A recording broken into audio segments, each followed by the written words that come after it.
Hello, my Taurus friend. I meant to take a sip. Hold on. Best intro ever, right? So nice to see you here. If you're new to my channel, my name is Melissa. Yeah, I definitely needed that coffee. My name is Melissa, and I don't do zodiac readings normally. I did for a while, and then, I just don't have the time or the energy for it. It's so draining. But, maybe if my channel ever takes off or anything, I'll have the time to dedicate to that. But for right now, I have kids that are doing school from home, and I have a job, and so we're here. All right, so let's talk a little bit about Mercury Retrograde. You're here, so you've heard of it, obviously.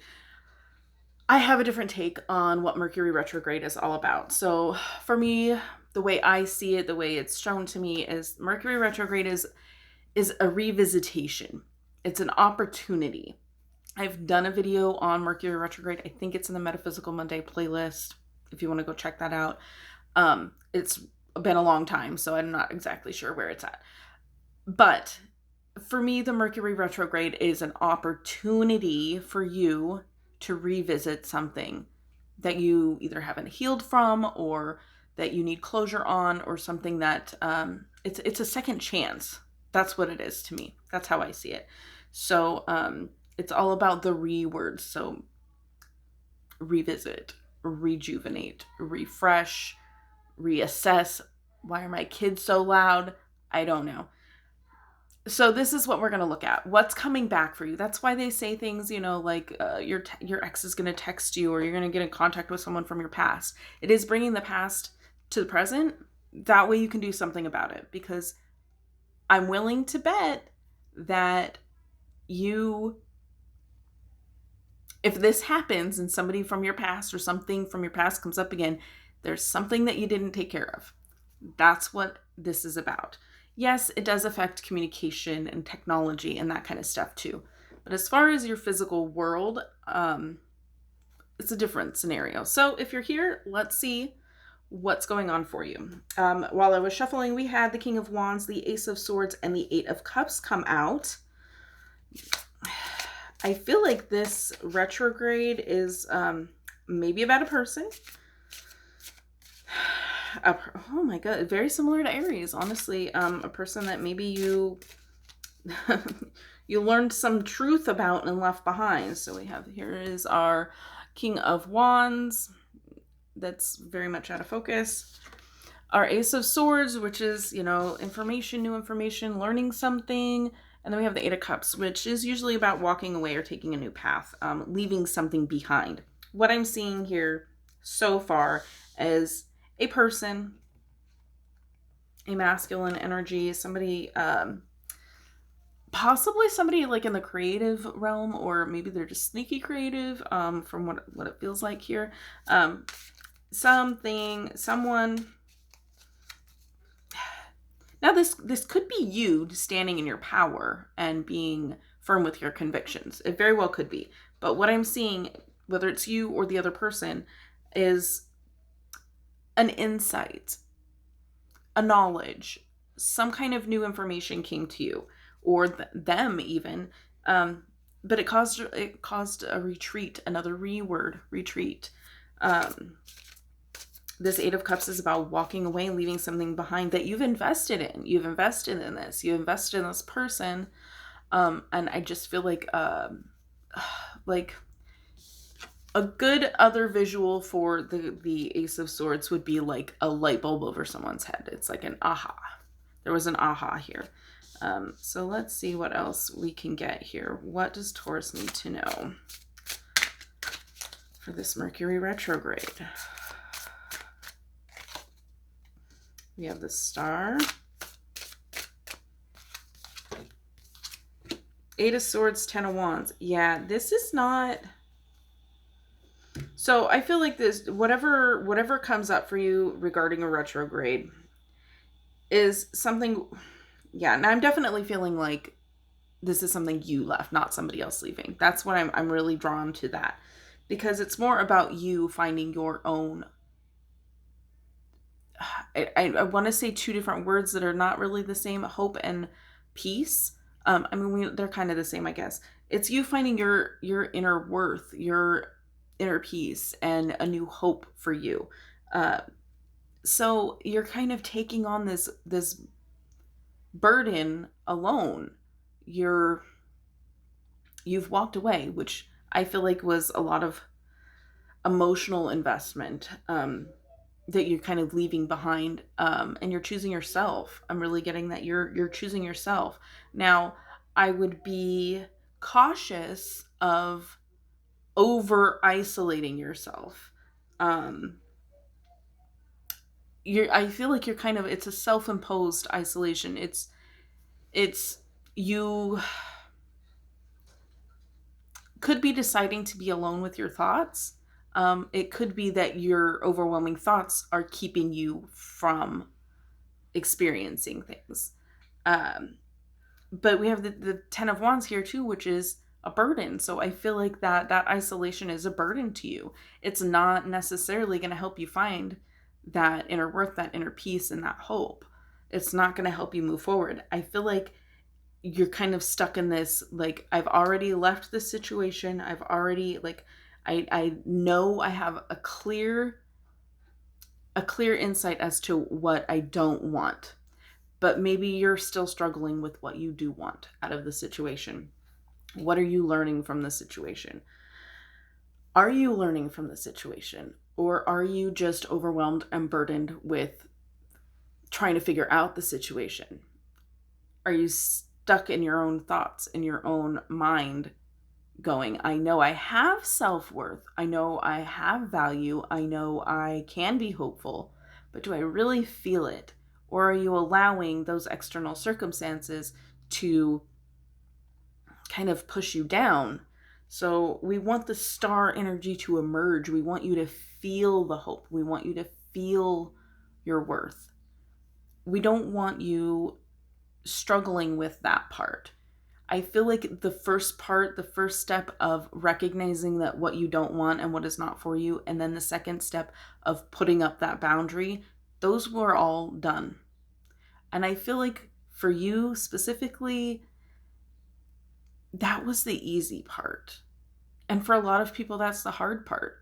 And if you thought that was hard, the next step is even harder. So what I'm really kind of seeing is you knowing that you have worth, but not feeling what that worth is. Knowing that you have value, but not knowing how much value. So let's see how we can get you out of, I feel like, a stuck energy. I feel like you started a process and stalled out. So let's see what can Taurus do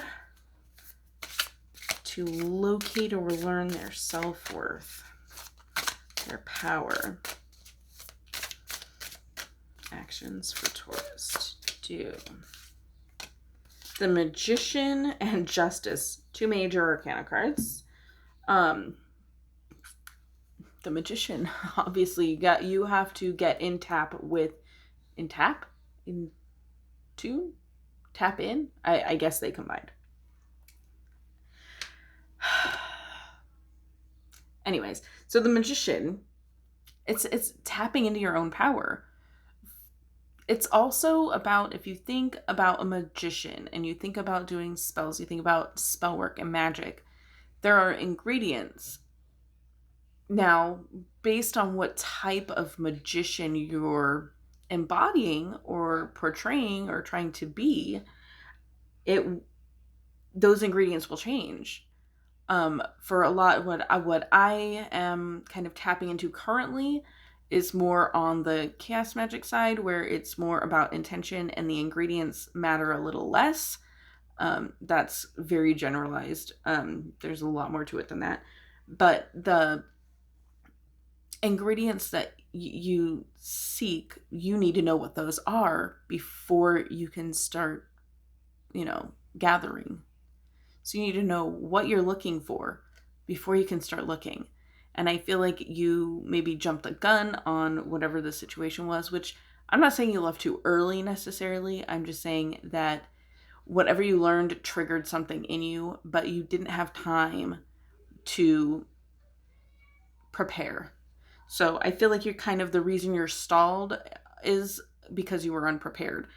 Was it a move that it was necessary? I feel like it was. I feel like that it definitely was, because we have the Justice card come out too. So what I'm really getting here is this stuck energy. I kind of feel like is necessary for you. Okay, with the Mercury retrograde, it's necessary for you to step back, go back to the situation. No, don't go back into the situation, because I do feel like this was a person. Don't go back into the situation, but mentally get back into that like mentality of, clearly I don't want this, this, this, and this. Write it down, journal it, make a list. Okay, these are the things that I was getting that I didn't want. So now is your opportunity to go back into that state and kind of reflect on what it was that you were missing from that relationship. Kind of take that list and maybe even just do what is the opposite of that if you can't think of anything right now. Okay, so I was getting dirty looks.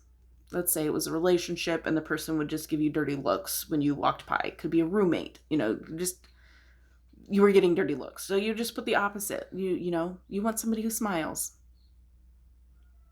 Very simple. If you can't think of what you do want right now, but you are very clear because you're kind of stuck in that energy of, I don't want this, I don't want that, I didn't want this sucked, but you've moved on from that. So how can it still suck if you're not there anymore?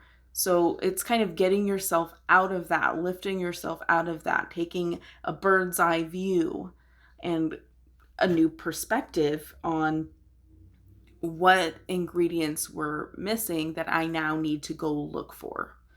And you can do that simply by saying, these are the things that I was getting that I didn't want. And then once you can kind of transform or transmute those into positive things, then you have a list ready to go of what you are looking for.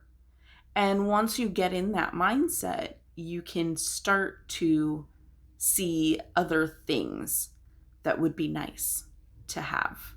And you just write that list. That's where this magician energy is going to come in. This magician has no ingredients necessarily.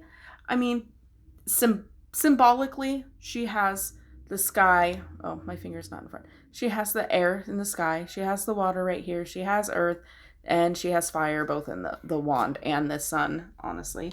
She has those, but they're not going into a spell jar. She's just working with what's around her. And once you see that what you need is in everything, then you will start to see what it is that is really for you. So I feel like you're just kind of in this stuck energy. And I kind of think knowing what your resources can be will help you move forward.